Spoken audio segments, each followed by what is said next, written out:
people see only authentic Cantonese food as the holy grail. But is this belief holding it back? Is it now time to be more creative, perhaps in the same way Redzepi, Adria and Blumenthal have been in championing their own national cuisines? We chatted to Jowett of Holy Fook and Daniel Chui of Seventh Sun, two operators in Hong Kong at the forefront of the Cantonese food renaissance. So Jowett, I want to start with you. You're kind of a product of the new globalized world. You were born in Taiwan, you grew up in North America, and you went to work in Australia. And I think that a lot of foreigners in foreign countries, Chinese food seems to be, people seem to see authentic Chinese food as the holy grail. What do you think? Is that stopping us from being creative with it? Well, come from a background of traditional Cantonese cuisine for over 65 years. We source a lot of our produce from different parts of China, and mainly the Punyu, the Shunde area of China, which is very well renowned for its reputation of Chinese or Cantonese cuisine. I think, as Jowett was saying, Chinese cuisine itself is very complex. It is not just a single cuisine. Even within China, it's at least 8 major cuisine, let alone the all different small ethnic minorities groups there too. So I could only represent the Cantonese cuisine that stemmed from my grandfather's tradition. Do you think that in the face of this tradition, it makes it more difficult for us to innovate? Like, are we bound by traditions a bit too much, or is that the way it should be? In some way it is, but also it is not. I think coming from my grandfather, my father, and myself now, having studied abroad and come back to Hong Kong, I see even our traditional clients, their palates are actually changing, but they don't change as quickly as we see the world maybe, but they've definitely changed in the past 30 or 50 years due to the economical development, the broadening of education, and also their ability to travel to many different countries. So that has changed that too. Well, I think as a Chinese person, that Chinese food doesn't seem, or Cantonese food doesn't seem to be well represented enough throughout the world. Not in the way that, you know, we have Chinatowns around the world, sure, but it seems like the domain of takeaway, you know, cheap takeaway food. Are we going to see a change to that anytime soon? Because, I mean, great, we have modern French, we have fine dining Italian. When are we going to see that across the world? I think it is happening already, as Jowett was saying, and it was actually limited by the method of transportation, refrigeration, and also the acceptance of local culture. But I think that is changing. People become more globalized, and even in my short experience of coming back to Hong Kong helping with the family business, we're seeing lots of Western people who have seen on internet or magazines or on their plane, on their local satellite TV, have come to our Seventh Sun, or previously my father's Fook Leung Moon, to try very authentic traditional cuisine dishes, specifically requesting for some very authentic cuisine. And do you think it's the responsibility of the new generation of chefs to set the benchmark of Cantonese cuisine and to say, this is how we see the future, and then get the public to buy into that? Do you think that's the way forward? Absolutely. It's always a two-way process, the client and the customer. Even from what my father would tell me, the cuisine we develop in Fook Leung Moon or Seventh Sun were always been an evolution along with the customer's palate. We started off a humble family catering and gradually moved into hall formal dining, and then it was only in the 1980s we introduced dim sum and then our own roasting department. It didn't all start right at the beginning like that. It was more separate specialties, now amalgamating because the customers' requests and demands are different nowadays. Do you think you work with a lot of Chinese chefs who have learned the classical way? Do you think it's difficult to tell them that you know, customers' palates are changing, or is it difficult to have them update what they do? It is a challenge. It is a challenge. I think as a proprietor or executive chef, as a leader of the kitchen or the cuisine, You really, yes, as you say, have to communicate with them really well. You need to get them on your side. They understand what you are trying to do, and not just some new person coming to tell us what to do when they've been in the trade for even much longer Sure. than we have. So- And how have you found moving to Hong Kong and working with the local population and the chefs here? Have you found it an easy transition? There's definitely has its challenges. There's a lot of supplies that I want, and there's difficulties in getting. Also, there's a language barrier. But I'm pretty lucky the team that I have. Some of the local Hong Kong guys, like they're really interested in like my interpretation of Asian food, Chinese food, and yeah, they're curious, you know, and which is good because you've got a lot of chefs just tend to like stay in the kitchen.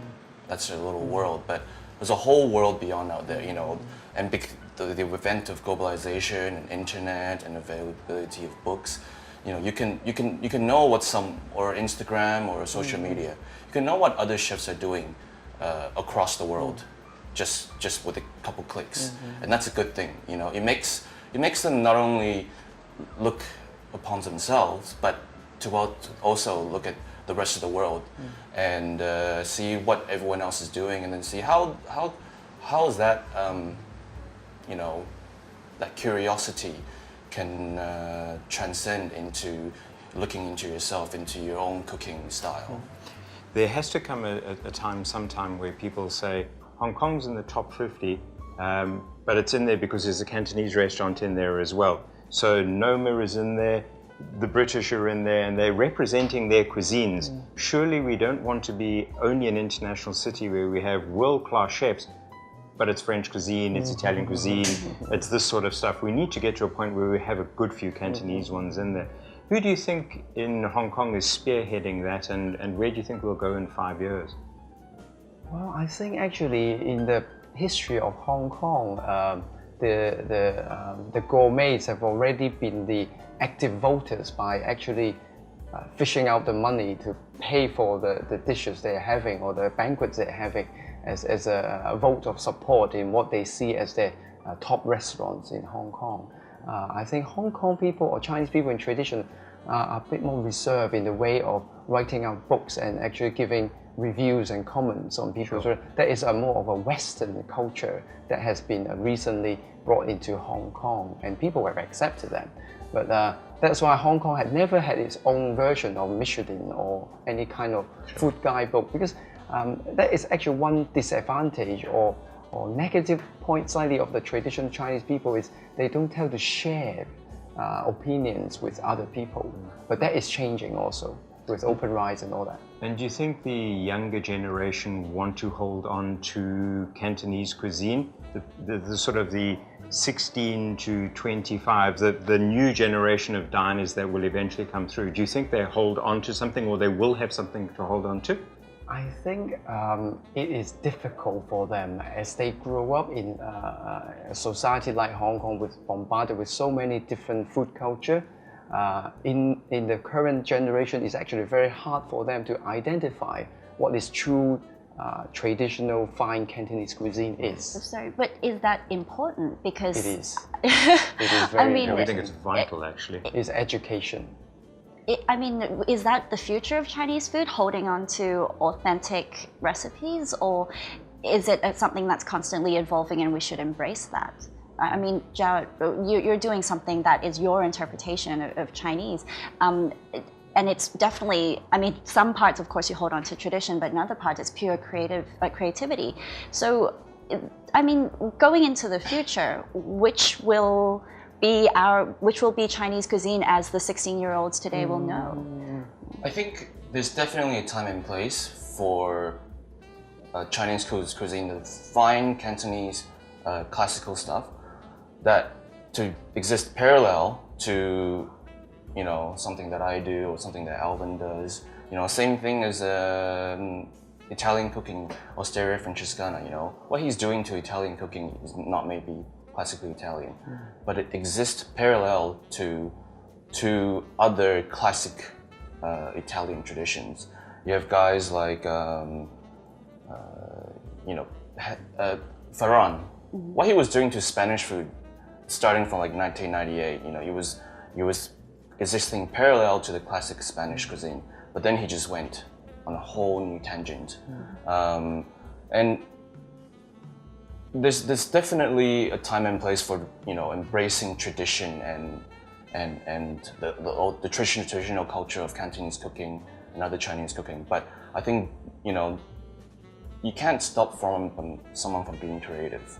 You know, it's like growing up in cooking in Australia. I really understood like Australian chefs because there's a lack of Australian food culture. So there are no boundaries. They just invent their own.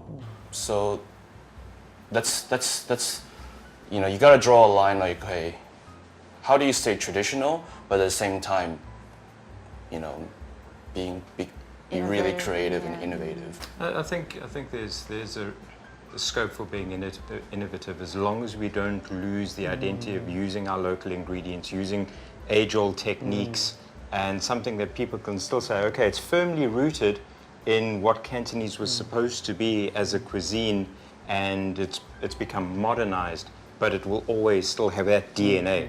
I think if we get to the stage of using foreign imported ingredients and then using certain techniques, maybe it will lose some of it. I mean, Ferran Adrià, he was brilliant in that he brought the spotlight to Spain, but Spanish food is about the simplicity of Spanish food and its ingredients and its heritage and all of those things. So he was just a spotlight for Spain. So if somebody had to say, okay, your generation will shine a spotlight on Cantonese cuisine, who is that going to be on? You know, do we have that yet? I think it's essential to understand that there's what David Chang has done with Korean cooking, you know, adapting Korean cooking to the clientele in New York. Sure. And Roy Choi in LA, doing taco and Korean fusion, you know, and that's great because it's bringing sort of a new spotlight to what an age-old tradition from where they come from and where I come from. You know, it certainly brings a spotlight like, okay, let's look at the existing market of Chinese food, but how can we change that? How can we not necessarily change, but there's definitely a room for you know, different parallels within Chinese cooking. Sure. And just living in Hong Kong, you know, the influx of foreign culture has really influenced the way people in Hong Kong eat. You go to a cha chang tang, you can have like French toast and you know, macaroni, and you have char siu fan. You can have all that in one restaurant. And it's all relevant. That's right. Yeah. And that is, I mean, if I ask my staff, like, what do I have for breakfast? They have macaroni and spam for breakfast, you know. And where did that come from? That didn't exist in Chinese cooking 100 years ago, you know. So this constant flux of culture is shaping the way people eat, not only in the past, not only now, but also in the future. Certainly is some thing to think about in the future. Thank you very much, gentlemen. It's been an absolute pleasure having you on the show. Thank you. And that's all we have time for today. Thank you very much.